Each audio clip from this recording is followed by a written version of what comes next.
Bonjour, bienvenue dans cette vidéo qui va vous expliquer le fonctionnement de Génétique. Génétique est une application web conçue par Passion Généalogie pour générer des étiquettes autocollantes chez vous à partir de votre GETCOM. Les étiquettes autocollantes sont compatibles avec les arbres commercialisés par Passion Généalogie, à savoir le Générama, le Génesquisse et Arborigène. L'accès à l'application génétique se fait via le site passiongénéalogie.fr. Dans le menu principal et sous l'onglet Étiquette Jetcom, vous cliquez sur Les programmes. Vous aurez alors deux outils à votre disposition pour générer des étiquettes autocollantes à partir d'un Jetcom, soit l'application web Génétique dont on va parler tout à l'heure, ou le logiciel à télécharger VisuGed qui vous permet entre autres de faire ces étiquettes. Si vous cliquez sur l'image génétique, vous accédez alors à un descriptif où vous avez le lien direct vers le site génétique.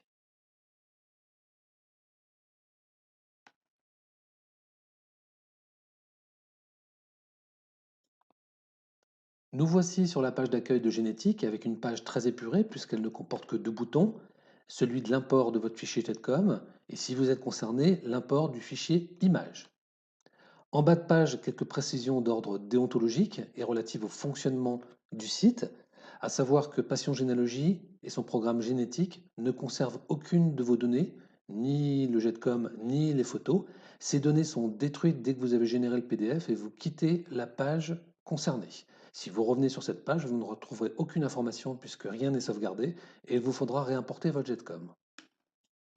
La première étape consiste donc à importer votre JETCOM. Donc il suffit de cliquer sur la touche Importer un fichier JETCOM. Ça va vous permettre d'aller le récupérer dans vos fichiers. Là, vous avez pu le stocker quand vous l'avez extrait de votre programme généalogique. Une fois qu'il est importé, vous cliquez sur Suivant.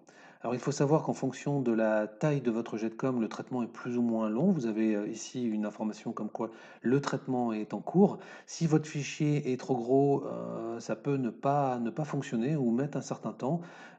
Et il est possible qu'il faille s'y reprendre à plusieurs reprises, à différents moments, ou alors prendre une version un peu plus allégée de votre JETCOM en extrayant par exemple qu'une partie de votre branche pour éviter qu'il soit trop lourd.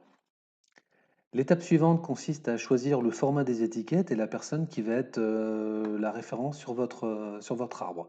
Alors concernant le format des étiquettes, vous avez toutes les possibilités offertes sur les produits Passion Généalogie, à savoir les étiquettes concernant l'arborigène et les étiquettes concernant le génesquisse. Celles-ci ont la particularité d'avoir une dimension strictement identique, donc il n'est pas fait mention du niveau générationnel, les étiquettes faisant toutes la même dimension. À l'inverse, les étiquettes concernant le Générama, si c'est ce support-là que vous avez, vous avez le choix entre les petites étiquettes ou le grand modèle d'étiquette. Donc les petites étiquettes viennent s'insérer dans les cartouches individuelles de chacun des individus de l'arbre. Et concernant les grandes étiquettes, eh ben, celle-ci vient couvrir complètement le cartouche et vous permet d'y mettre plus d'informations. Donc là, vous avez des illustrations sur le site. Et quel que soit le modèle d'étiquette du Générama, petit ou grand, il vous faudra successivement procéder par étapes pour générer les étiquettes des 4 premières générations, de la 5e ou des suivantes. La particularité de ces étiquettes étant qu'elles n'ont pas la même dimension. Chaque PDF comprendra donc des étiquettes avec les dimensions spécifiques.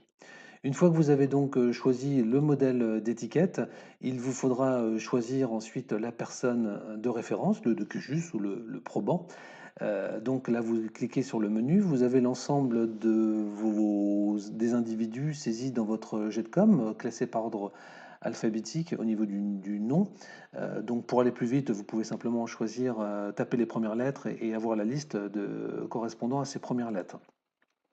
Donc vous allez saisir la personne en question. À partir de là, vous voyez que la fonction suivant vient de s'activer, vous permettant de passer à l'étape au-dessus. Spécificité concernant les étiquettes du Génesquisse, on va vous demander donc de définir vos besoins. Comme c'est un arbre mixte, ascendant, descendant ou mixte, vous pouvez en fait choisir le nombre de générations ascendante ou descendante qu'il convient de prendre, hein. Tout le monde ne veut pas forcément la même chose, donc vous pouvez faire bouger ces paramètres d'un côté comme de l'autre. Et là aussi, spécificité du Genesquiz, vous avez la possibilité de sélectionner ou non les collatéraux, donc tous les frères et sœurs de vos individus. Certains vont vouloir en mettre, ne pas en mettre, et d'autres en mettre, donc c'est à vous de voir si vous les voulez. Une fois que vous avez rempli donc cette case, il vous faudra ensuite donc cliquer sur Suivant. La liste des individus à sélectionner apparaît alors, donc une liste en fonction des paramétrages que vous avez pu faire préalablement, donc elle peut être plus ou moins longue. Vous avez dans cette liste la possibilité d'effacer votre sélection et d'aller les cocher un par un pour avoir uniquement les personnes à faire apparaître sur les étiquettes. Donc vous pouvez tout sélectionner ou en sélectionner certains et il est facile de vous y repérer puisque vous avez ici les numéros de SOSA et les informations relatives à la personne pour ne pas se tromper d'individu. Quand vous avez fait votre choix, il suffit là aussi de cliquer sur Suivant. Vous arrivez alors au premier écran de paramétrage des étiquettes avec le rappel du type d'étiquette que vous avez choisi préalablement. Si jamais ce n'est pas le bon format, vous cliquez sur la touche Imprimer d'autres formats et vous revenez à la page précédente. Alors vous avez différents pavés dans ce menu. Le premier pavé concerne l'affichage de l'identité. Vous pouvez mentionner le nom et le prénom sur une ligne, comme les trois premières fonctions, ou sur deux lignes, comme ici avec des petites variantes. Ici, vous avez le nom et le prénom au singulier, donc il prend le premier prénom sur la liste. Ici, les prénoms pluriels, donc il va prendre les prénoms quand il y en a plusieurs. Et vous pouvez inverser avec le prénom et le nom. Là aussi, même variante, avec l'information disposée l'un au-dessus de l'autre, soit nom, prénom au singulier, soit nom ou prénom au pluriel. Vous avez ici la possibilité d'afficher ou non le métier dès lors qu'il est inclus dans votre JetCom. Option possible, l'affichage ou pas du numéro de génération, c'est-à-dire en chiffres romains la génération 1, 2, 3 ou 4, pour vous y retrouver plus facilement. Et bien évidemment la numérotation de SOSA ou d'Aboville. Donc SOSA quand c'est un arbre ascendant, comme le généroma par exemple, vous ne pouvez pas avoir de collatéraux ni de descendance. Par contre, pour le Genesquiz ou l'arborigène, vous pouvez avoir des individus collatéraux ou des descendants, auquel cas la numérotation de Daboville sera affichée. Dans ce pavé ici, vous avez l'alignement de l'information, donc soit l'alignement vertical ici ou horizontal ici. Alors par défaut, il est coché sur centré, en verticalement comme horizontalement. Vous pouvez bien sûr faire varier ces informations avec la précision que quand on le veut centrer vers le bas ici ou vers le haut, il faut faire attention parce que vous vous approchez très dangereusement du bord de l'étiquette et suivant les paramétrages de votre imprimante, il se peut que l'information du coup soit imprimée sur l'étiquette au-dessus ou au-dessous. Donc faites attention et privilégiez plutôt le centrage vertical et le centrage horizontal. C'est beaucoup plus prudent. Le pavé ici concerne l'affichage des événements. Alors une première fonction qui n'est pas forcément souvent utilisée, mais elle peut avoir quand même son intérêt, c'est la fonction masquer les événements. Donc vous allez en fait faire des étiquettes où il n'y aura aucune information relative à la naissance, au mariage et au décès. Alors ça peut servir dans le cadre de cousinade où vous pouvez imprimer des badges nominatifs avec juste le nom et le prénom de chacun, avec les couleurs éventuellement d'appartenance. On verra ça sur l'écran suivant, mais en tout cas, il n'y aura pas les informations relatives à l'état civil de la personne. Mais pour les étiquettes courantes, on va dire que l'information naissance, mariage et décès sera bien sûr la plus usitée. Donc vous avez les possibilités ici de les mettre mettre les informations les unes sur les autres, ou ici de mettre les informations sur la même ligne les unes après les autres. Avec la variante où vous pouvez à la fois mettre la naissance, le mariage et le décès, ou alors la variante naissance et décès, soit sur la même ligne, soit sur deux lignes. Dans l'hypothèse, par exemple, où l'information relative au mariage, vous préférez la mettre ailleurs, par exemple entre les époux, plutôt que la reprendre sur chacune des étiquettes des époux. Ici, la fonction vous permettant de mentionner la ville de l'événement et le code lieu. Alors soyez vigilant sur le code lieu, donc ça correspond au numéro INSEE, au code postal ou au numéro de département selon ce que vous avez saisi dans votre programme généalogique. Donc faites attention, si vous avez saisi les codes INSEE, ils vont être repris tels quels. Donc un numéro à 5 chiffres qui peut paraître forcément imposant sur une étiquette. Donc faites attention ici à cette fonction. Le format des dates vous donne la possibilité de choisir une date complète, jour, mois, année, ou une année seule, si jamais vous voulez avoir des informations plus synthétiques et avoir plus de place pour indiquer le lieu où s'est passé l'événement. La fonction ici photo, avec ou sans photo, étant précisé, comme on l'a vu tout à l'heure, que les photos ne seront incluses dans les étiquettes que si bien sûr votre jet de com contient les liens vers les photos ou si vous avez préalablement importé les images correspondantes dans un fichier zippé.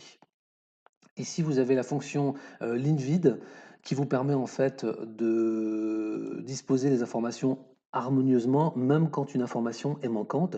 Typiquement, vous pouvez avoir des étiquettes avec une profession et d'autres qui n'en ont pas, la profession étant indiquée juste en dessous du nom et prénom. Auquel cas, si jamais un individu n'a pas de métier, eh bien, il y aura un espace qui va se créer et qui va vous permettre d'avoir quelque chose d'harmonieux par rapport aux autres étiquettes. C'est le même principe. Si vous avez un individu qui n'a pas encore trouvé, ou pour lequel vous n'avez pas trouvé d'informations relatives à la naissance, par exemple, eh bien, il va générer un espace et ça permettra à la ligne mariage et décès d'être au même niveau que les autres étiquettes. Donc, une fonction assez intéressante. Et enfin, la fonction positionnement de la première étiquette qui vous permet en fait de faire des économies concernant vos planches d'étiquettes autocollantes. Vous pouvez par exemple avoir entamé une planche d'étiquette mais ne pas l'avoir finie, auquel cas quand vous la reprenez, en cliquant sur cette fonction et en choisissant le numéro de l'étiquette, bah, vous pouvez reprendre l'impression au milieu de la planche.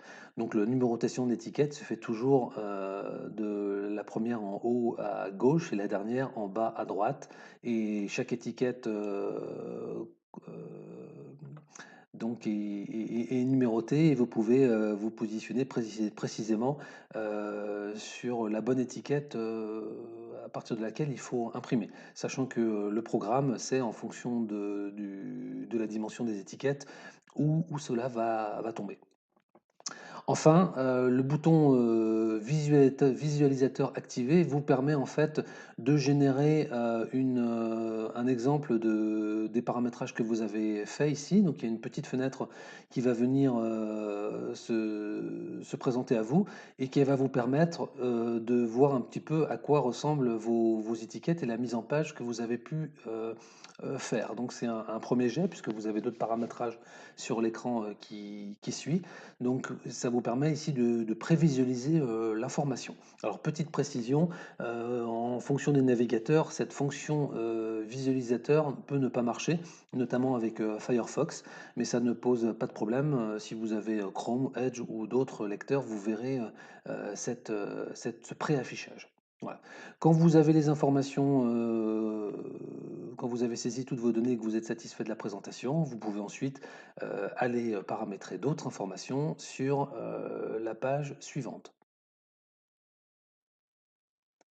Voici le second écran de mise en forme des étiquettes, plus particulièrement dédié à la personnalisation du texte.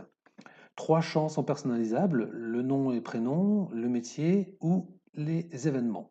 Pour chacun de ces champs, indépendamment les uns des autres, vous pouvez choisir le texte gras ou normal, la taille de la police de 5 jusqu'à 13, sachant qu'en fonction du format des étiquettes et de la longueur des informations que vous souhaitez afficher, il peut être intéressant de faire varier la taille de la police.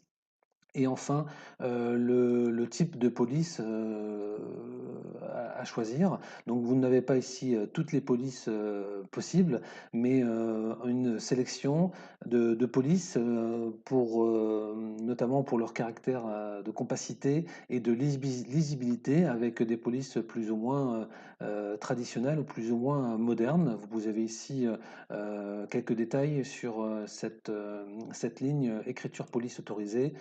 Vous avez ici un peu le style de chacune de ces polices. Vous avez pour chacune des informations la possibilité de choisir une couleur. Pour ce faire, il suffit de cliquer sur la case colorée.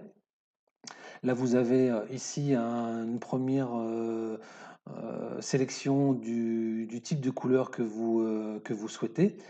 Quelle que soit la zone où vous êtes, vous aurez toujours ici en bas à gauche le noir et en haut à gauche le blanc.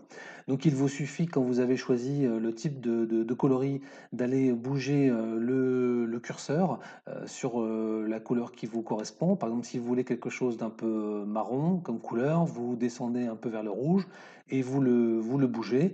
Vous avez ici la couleur actuelle dans le panneau coloré à droite, et plus à gauche la couleur choisie pour voir à quoi ça ressemble. Si vous connaissez éventuellement les codes couleurs, vous pouvez les saisir ici directement pour avoir la même couleur sur toutes les informations. Quand vous avez choisi la couleur en question, il vous suffit de cliquer sur le rond multicolore ici. Et dans ce cas-là, vous validez la couleur. Il vous suffit de refermer ce panneau en cliquant sur la petite flèche là du carré. Et vous procédez de la même manière ici, en faisant varier, comme bon vous semble, la couleur des informations. Voilà, pour vous rendre compte immédiatement de ce que ça peut donner, vous allez sur Actualiser, et vous aurez une prévisualisation de l'information. Là, par exemple, j'ai diminué la taille du nom de famille. C'est bien évidemment pas forcément nécessaire, bien au contraire. Donc, on le peut réajuster ici. Je vais mettre en gras, par exemple, le nom de famille, en normal, les métiers et les événements. J'actualise et déjà, il va y avoir un petit changement qui va s'opérer. Voilà. Si jamais vous voulez modifier la couleur du fond de case, là vous avez la possibilité de modifier l'ensemble des étiquettes, donc vous modifiez toute la planche, ou alors de faire une modification en fonction du sexe. Donc c'est la même chose, vous allez sur la case, vous allez choisir la couleur de fond et vous validez. Alors soyez prudent sur la colorisation en fonction du sexe, tout simplement parce que pour des étiquettes prédécoupées, et uniquement dans ce cas-là, il se peut que lors de l'impression, il y ait un petit décalage qui se fasse d'une étiquette à une autre, et donc une couleur masculine vienne légèrement déborder à côté d'une couleur féminine adjacente, et auquel cas vous n'arriverez pas forcément à vos fins. Donc c'est à manier avec précaution, et c'est plutôt utilisable sur des étiquettes non prédécoupées, comme pour le Générama par exemple. Si par contre vous voulez avoir un fond coloré uniforme sur toutes vos étiquettes pour que ce soit adapté au support, notamment dans le cadre du Générama par exemple, où vous avez un fond marron, là vous pouvez aller à ce moment-là sur couleur des planches, et choisir une couleur d'étiquette qui va vous permettre d'avoir une harmonie de l'ensemble. Par exemple ça, voilà, un petit peu au hasard, je valide, et puis si j'active visualisateur, je vais avoir des étiquettes qui vont être avec un fond coloré sur l'ensemble de la planche. Donc là, il n'y aura pas de problème de débordement sur les cases adjacentes. Et enfin, pour aller plus loin, si jamais vous avez envie de colorer les étiquettes en fonction du département de naissance, si par exemple votre géographie se répartit sur plusieurs départements français, vous avez à travers cette fonction couleur par département la possibilité d'aller faire varier la couleur sur l'ensemble des départements français, et d'avoir ainsi une représentation géographique des origines de vos ancêtres. Quand vous avez fait le paramétrage sur chacun des départements concernés, vous allez ensuite cliquer sur OK, et l'information va être prise en compte. Une fois que vous avez fait vos modifications, que vous êtes content du résultat, vous n'avez plus qu'à aller sur générer un étiquette, les étiquettes. Ça va générer donc un PDF. Le fichier PDF bah, sera affiché soit en haut, soit en bas en fonction de votre navigateur et vos étiquettes sont fin prêts à être imprimées. Une fois que le PDF est généré, il vous suffit de cliquer dessus pour visualiser avant l'impression. Donc là, vous avez ici l'illustration d'une planche d'étiquette pour laquelle j'ai modifié les couleurs et la disposition des informations. Donc ça permet de contrôler que tout va comme vous voulez avant de l'imprimer. Et vous remarquez éventuellement quelques anomalies. Là, par exemple, j'ai une variante sur les noms dans mon jet de com qui fait que quand je l'ai imprimé, eh bien, les deux variantes sont prises. Donc là, je ne peux pas les modifier les données depuis le navigateur puisque ce n'est pas un gestionnaire de données. Il va falloir que j'aille dans mon programme informatique, modifier les données, générer un nouveau jet de com et l'importer dans l'application générateur d'étiquettes. Sinon, je ne pourrais rien modifier. Donc vous vous rendez compte de la lisibilité. Ici, une belle illustration de la fonction ligne vide pour mon ancêtre numéro 30 pour lequel j'ai pas de profession. Et bien, en ayant coché la fonction de ligne vide, j'ai bien les informations qui sont disposées exactement de la même manière, qui est ou pas un métier. Donc j'ai plusieurs planches d'affichés et je peux ensuite imprimer. Alors petit conseil, bien évidemment, c'est la prudence. Imprimez d'abord sur du papier vierge avant de l'imprimer sur du papier autocollant. Ça vous fera des économies parce que, effectivement, il est assez fréquent que le résultat ne corresponde pas exactement à ce que l'on veut et qu'il faille faire quelques ajustements. Auquel cas, pour faire quelques ajustements, il vous suffit de retourner sur l'application et de modifier les paramétrages, voire même de revenir à l'écran précédent en cliquant sur précédent. Vous revenez à ce moment-là à la sélection des informations pour modifier quelques données. Mais si la modification est à faire au niveau de l'information dans le JetCom, là encore, il faudra revenir à votre programme de généalogie pour aller faire cette modification.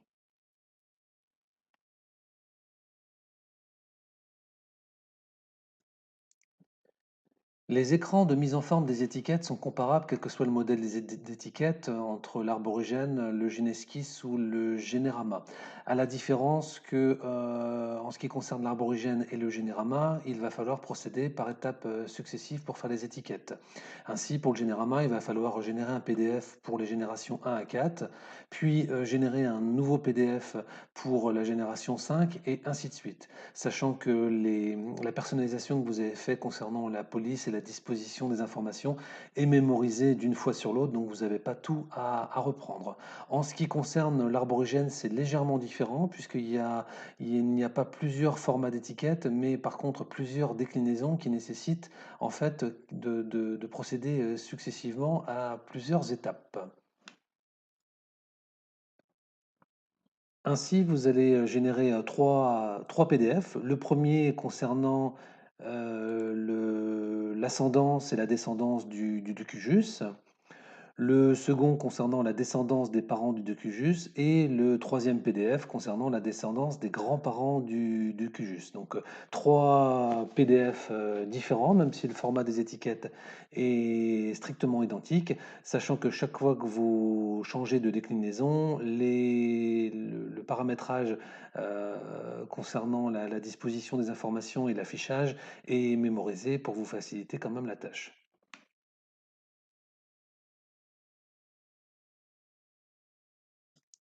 Voyons à présent la spécificité des fichiers images, dans le but où vous voulez faire des étiquettes autocollantes avec les portraits de vos ancêtres.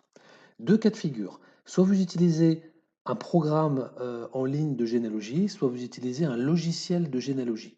Dans le premier cas, par exemple, pour ceux qui utilisent GeneNet, Philae, MyHeritage et d'autres, si vous avez apporté des fichiers images dans votre base de données en ligne, à ce moment-là, votre JetCom, quand vous allez l'exporter, va, si vous faites le nécessaire, tenir compte de l'adresse de l'image et elle la récupérer automatiquement. Auquel cas, pour cette catégorie de programmes, lorsque vous le faites un import de fichiers JetCom, il y aura tous les liens vers les images que vous avez téléchargées sur le site de Généalogie. Donc vous n'aurez rien d'autre à faire, tout est contenu dedans. Il faudra juste veiller à ce que votre export Getcom tienne compte des liens vers ces images-là. Si par contre vous utilisez un programme de généalogie, c'est-à-dire un logiciel que vous avez installé sur votre ordinateur, par exemple pour les plus connus Redis ou Génétique, mais il y en a d'autres, à ce moment-là, il faut savoir que vos images ne sont pas sur le net, elles sont sur votre programme généalogique. Auquel cas, votre Getcom ne comporte pas les liens web vers ces images, puisqu'elles ne sont pas web, justement, vos images. Donc il va falloir les importer en parallèle. Et c'est en cela que la touche importer des images avec un fichier zip est importante. Alors le principe, c'est qu'il va falloir, en parallèle de votre import de fichiers Getcom issus d'un logiciel de généalogie, importer vos images. Pour ça, il va falloir aller trouver dans le programme de généalogie, donc Redis génétique, etc., le fichier qui contient toutes vos images. Et il va falloir sélectionner les images que vous voulez présenter pour vos étiquettes. Donc vous sélectionnez une à une les images qui vous intéressent. Vous allez les copier dans un fichier que vous créez pour l'occasion. Et ce fichier, vous allez le zipper parce que les images elles prennent de la place. Donc pour faciliter l'import, il faut les IP. Et c'est ce fichier-là précisément que vous allez ici importer en même temps que votre Getcom.